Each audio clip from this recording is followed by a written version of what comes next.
السلام عليكم ورحمة الله وبركاته. ازيكم عاملين ايه؟ يا رب تكونوا بخير. هنعمل مع بعض النهاردة الطعمية البيتي المصري بطريقة ان شاء الله هتعجبكم، سهلة جدا. معايا نص كيلو فول مدشوش او فول مفصص، يعني بنجيبه من عند العطار بنقول له فول مفصص او فول مدشوش. نقعته في المية من بالليل، والنهاردة مثلا الظهر كده صفيته من المية، لسه مصفياه حالا. وهنبدأ نعمل مع بعض الطعمية دلوقتي. معايا بصلتين متوسطين الحجم، وفلفلاية مقطعة، و10 فصوص من الثوم. معايا حزمة من الكرات، وحزمة تانية بقدونس على كزبرة خضراء. ويا ريت بلاش الشبت في الوصفة في الطعمية علشان هو بيغمق الطعمية جدا. هنقطع الخضار مع البصل على الفول، وهنقسمه كده في الكبة على مرتين تلاتة حسب الكمية، ونبدأ نضربهم كويس في الكبة وننعمهم. لو الكبة ما لفتش معاكي كويس، هنحط لها شوية مية صغيرين بشوية صغيرين، يعني حوالي معلقتين كبار بمعلقتين كبار، عشان ما نزودش المية والطعمية تطلع مفككة مننا وتبوظ مننا في الزيت. طيب لو ما لقيناش كرات، هنحط بداله ايه؟ بصل اخضر بالورق بتاعه، هنستخدمه بالورق بتاعه عشان بيدينا نفس الطعم كده.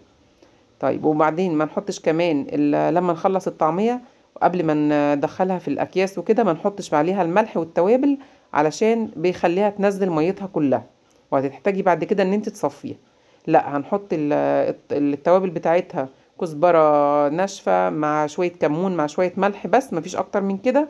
اللي عايز يحط شطة تمام براحته، بس ده هنحطها على الكمية بس اللي احنا هنستخدمها. وكل ما نطلع كيس هنسيبه ساعة كده يفك، وبعد كده نبدأ نحط التوابل بتاعتنا. وعايز تحطي له ربع معلقة صغيرة من البيكنج صودا او البيكنج باودر، مفيش مشكلة، ده لما تفرزيها وتيجي تطلعيها، عشان بعد ما تحط في الفريزر بتبقى مكتومة شوية. ممكن نحط بضاية بدل ده كله عادي، بس طبعا لما تكون لسه معمولة زي ما انا لسه عاملاها دلوقتي كده بتبقى منفوشة وجميلة جدا. بصوا، هشة وجميلة وزي الفل، هتعجبكم اوي ان شاء الله.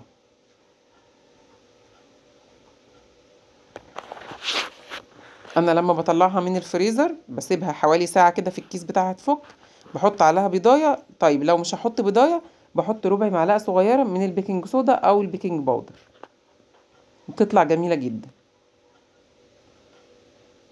بصوا، حلوة جدا جدا ومفكتش في الزيت ولا اي حاجة، حلوة وهتعجبكم جدا.